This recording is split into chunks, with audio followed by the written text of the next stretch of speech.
Welcome to my channel. WOFE Land, learn English through stories. Please, like and subscribe. Series of stories based on the novel The Mayor of Casterbridge by Thomas Hardy. Man of Character. Chapter 19 and 20. Chapter 19. Henchard and Elizabeth sat conversing by the fire. It was 3 weeks after Mrs. Henchard's funeral. The candles were not lighted, and a restless, acrobatic flame, poised on a coal, called from the shady walls the smiles of all shapes that could respond, the old pier glass, with gilt columns and huge entablature, the picture frames, sundry knobs and handles, and the brass rosette at the bottom of each ribboned bell pull on either side of the chimney-piece. "Elizabeth, do you think much of old times?" said Henchard. "Yes, sir, often," she said. "Who do you put in your pictures of them?" "Mother and father, nobody else hardly." Henchard always looked like one bent on resisting pain, when Elizabeth Jane spoke of Richard Newson as father. "Ah, I am out of all that, am I not?" he said. "Was Newson a kind father?" "Yes, sir, very." Henchard's face settled into an expression of stolid loneliness which gradually modulated into something softer. "Suppose I had been your real father?" he said. "Would you have cared for me as much as you cared for Richard Newson?" "I can't think it," she said quickly. "I can think of no other as my father, except my father." Henchard's wife was dissevered from him by death. His friend and helper Farfree by estrangement, Elizabeth Jane by ignorance. It seemed to him that only one of them could possibly be recalled, and that was the girl. His mind began vibrating between the wish to reveal himself to her and the policy of leaving well alone, till he could no longer sit still. He walked up and down, and then he came and stood behind her chair, looking down upon the top of her head. He could no longer restrain his impulse. "What did your mother tell you about me, my history?" he asked. "That you were related by marriage. She should have told more, before you knew me. Then my task would not have been such a hard one, Elizabeth. It is I who am your father, and not Richard Newson. Shame alone prevented your wretched parents from owning this to you while both of them were alive." The back of Elizabeth's head remained still, and her shoulders did not denote even the movements of breathing. Henchard went on.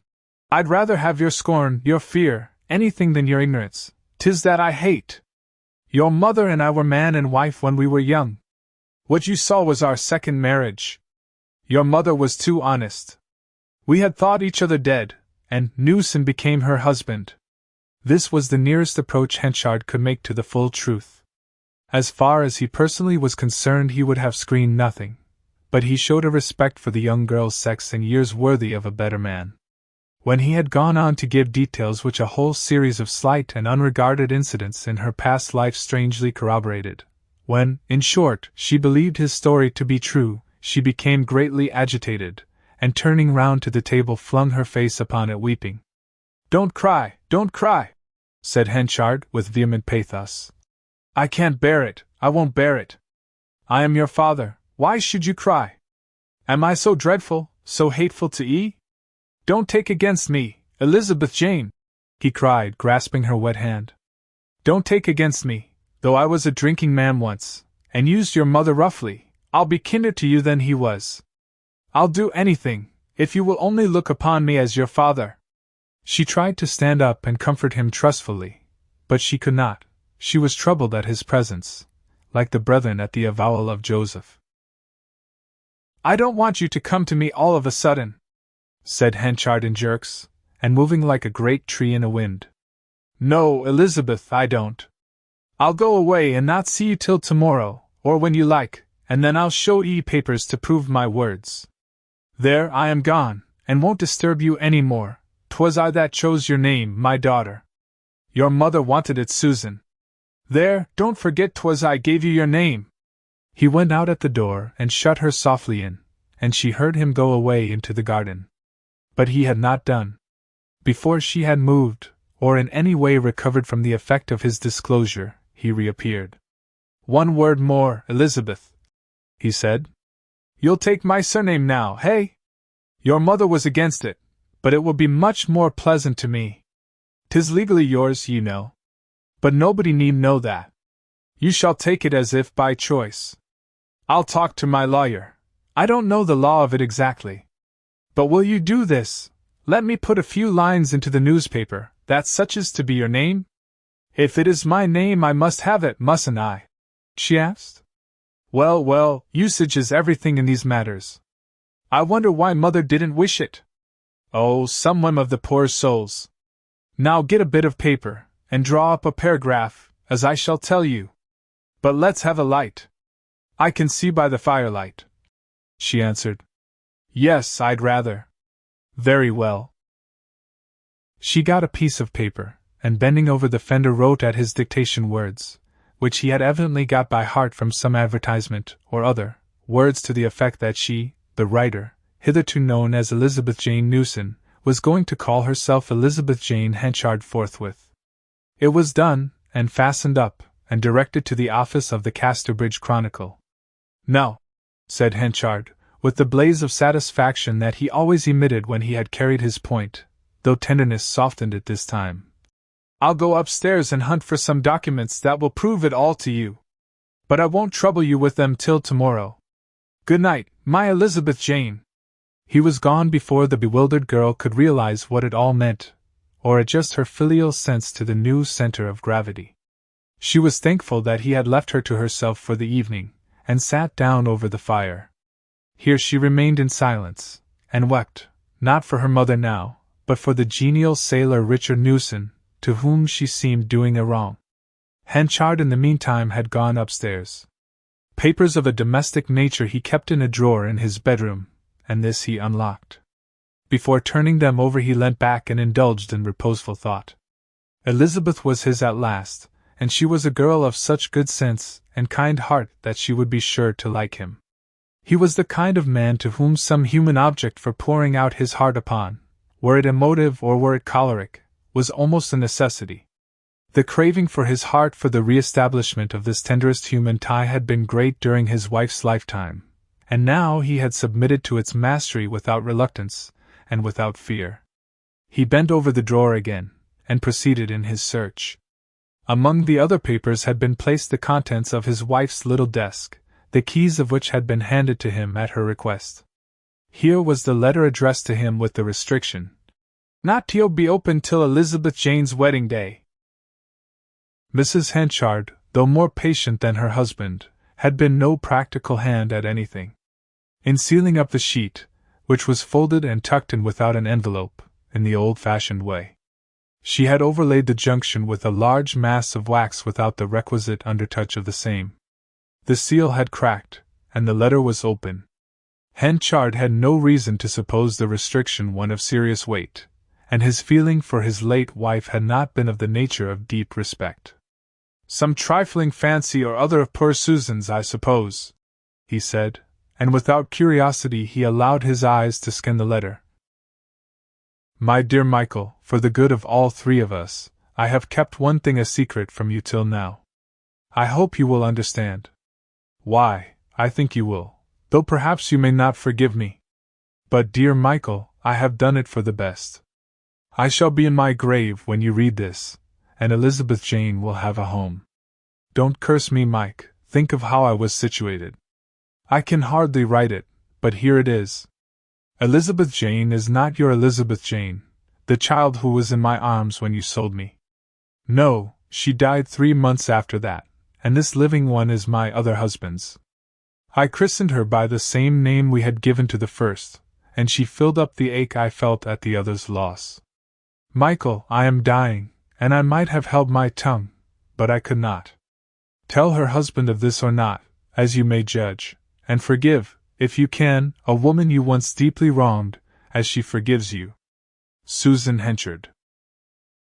Her husband regarded the paper, as if it were a window-pane through which he saw for miles. His lips twitched, and he seemed to compress his frame, as if to bear better. His usual habit was not to consider. Whether destiny were hard upon him or not, the shape of his ideals in cases of affliction being simply a moody. I am to suffer, I perceive. This much scourging, then, it is for me. But now through his passionate head there stormed this thought, that the blasting disclosure was what he had deserved. His wife's extreme reluctance to have the girl's name altered from Newson to Henchard was now accounted for fully. It furnished another illustration of that honesty in dishonesty, which had characterized her in other things. He remained unnerved and purposeless for near a couple of hours, till he suddenly said, I wonder if it is true." He jumped up in an impulse, kicked off his slippers, and went with a candle to the door of Elizabeth Jane's room, where he put his ear to the keyhole and listened. She was breathing profoundly. Henchard softly turned the handle, entered, and shading the light, approached the bedside. Gradually bringing the light from behind a screening curtain, he held it in such a manner that it fell slantwise on her face without shining on her eyes. He steadfastly regarded her features. They were fair, his were dark. But this was an unimportant preliminary. In sleep there come to the surface buried genealogical facts, ancestral curves, dead men's traits, which the mobility of daytime animation screens and overwhelms. In the present statuesque repose of the young girl's countenance, Richard Newson's was unmistakably reflected. He could not endure the sight of her, and hastened away. Misery taught him nothing more than defiant endurance of it. His wife was dead, and the first impulse for revenge died with the thought that she was beyond him. He looked out at the night as at a fiend.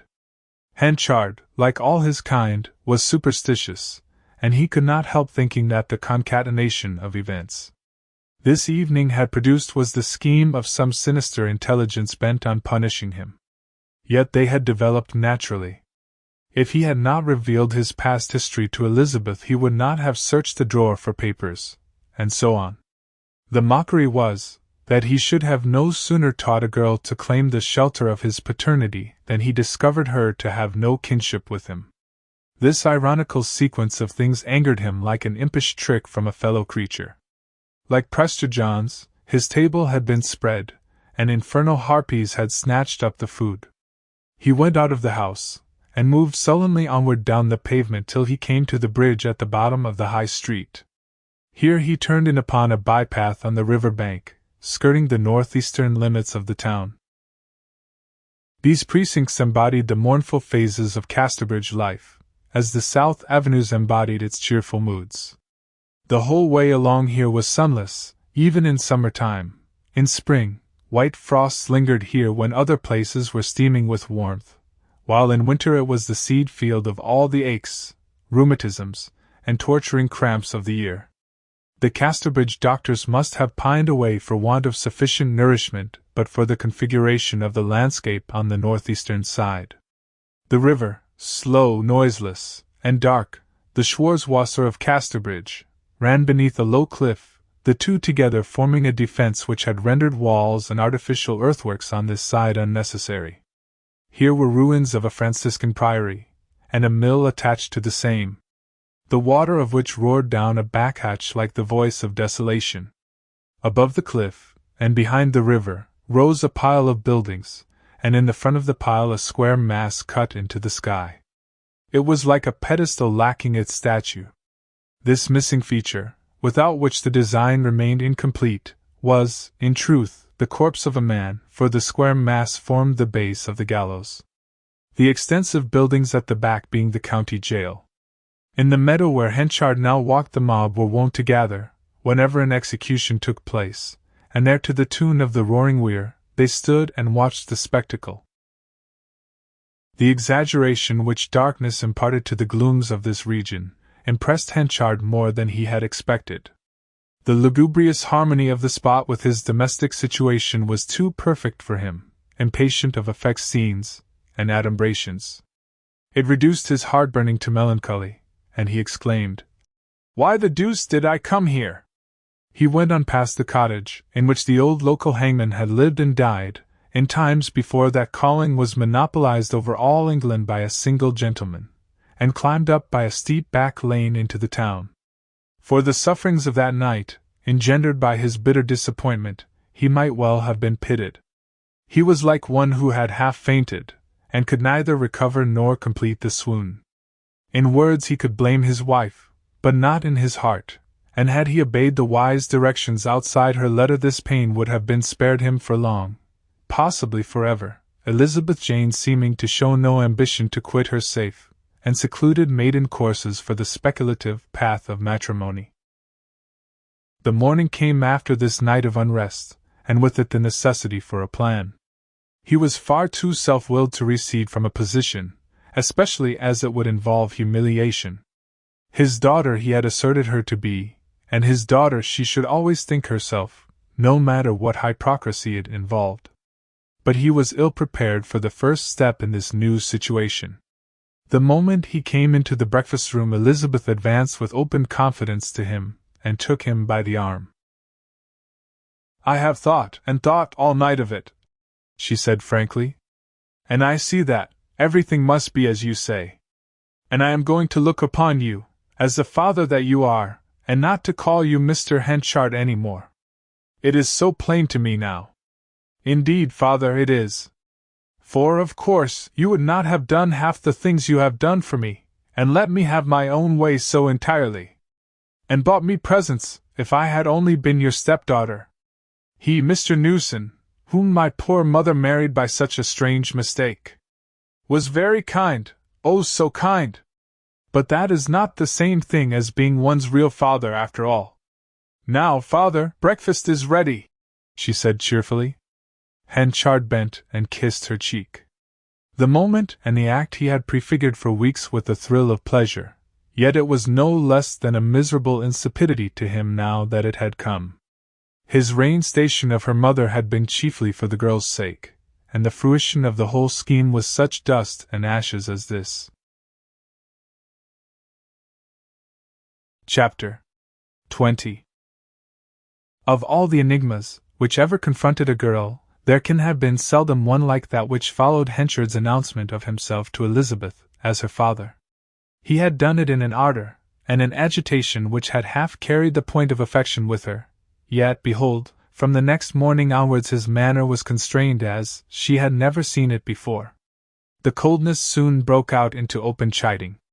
One grievous failing of Elizabeth's was her occasional pretty and picturesque use of dialect words, those terrible marks of the beast to the truly genteel. It was dinner time, they never met except at meals, and she happened to say when he was rising from table, wishing to show him something, "If you'll bide where you be a minute, father, I'll get it." "Bide where you be," he echoed sharply. "Good God, are you only fit to carry wash to a pig trough, that ye use such words as those?" She reddened with shame and sadness. "I meant stay where you are, father," she said in a low, humble voice. "I ought to have been more careful." He made no reply, and went out of the room. The sharp reprimand was not lost upon her, and in time it came to pass that for Fay she said succeed, that she no longer spoke of Dumbledores, but of humble bees, no longer said of young men and women that they walked together, but that they were engaged, that she grew to talk of Gretles as wild hyacinths, that when she had not slept she did not quaintly tell the servants next morning that she had been haggard, but that she had suffered from indigestion. These improvements, however, are somewhat in advance of the story. Henchard, being uncultivated himself, was the bitterest critic the fair girl could possibly have had of her own lapses, really slight now, for she read omnivorously. A gratuitous ordeal was in store for her in the matter of her handwriting. She was passing the dining-room door one evening, and had occasion to go in for something. It was not till she had opened the door that she knew the mayor was there in the company of a man with whom he transacted business. "Here, Elizabeth Jane," he said, looking round at her. "Just write down what I tell you, a few words of an agreement for me and this gentleman to sign. I am a poor tool with a pen." "Be jound, and so be I," said the gentleman. She brought forward blotting book, paper, and ink, and sat down. "Now then, an agreement entered into this 16th day of October, write that first." She started the pen in an elephantine march across the sheet. It was a splendid round, bold hand of her own conception, a style that would have stamped a woman as Minerva's own in more recent days. But other ideas reigned then. Henchard's creed was that proper young girls wrote ladies' hand. Nay, he believed that bristling characters were as innate and inseparable a part of refined womanhood as sex itself. Hence when, instead of scribbling, like the Princess Ida, Elizabeth Jane produced a line of chain-shot and sandbags, he reddened in angry shame for her, and peremptorily saying, "Never mind, I'll finish it," dismissed her there and then. Her considerate disposition became a pitfall to her now.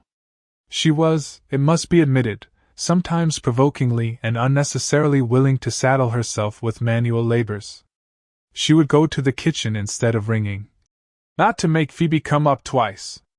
She went down on her knees, shovel in hand, when the cat overturned the coal scuttle. Moreover, she would persistently thank the parlor maid for everything, till one day, as soon as the girl was gone from the room, Henchard broke out with, "Good God, why dost leave off thanking that girl as if she were a goddess born? Don't I pay her £12 a year to do things for ye?" Elizabeth shrank so visibly at the exclamation that he became sorry a few minutes after, and said that he did not mean to be rough. These domestic exhibitions were the small protruding needlerocks, which suggested rather than revealed what was underneath. But his passion had less terror for her than his coldness. The increasing frequency of the latter mood told her the sad news that he disliked her with a growing dislike. The more interesting that her appearance and manners became under the softening influences which she could now command, and in her wisdom did command, the more she seemed to estrange him. Sometimes she caught him looking at her with a lowering invidiousness that she could hardly bear.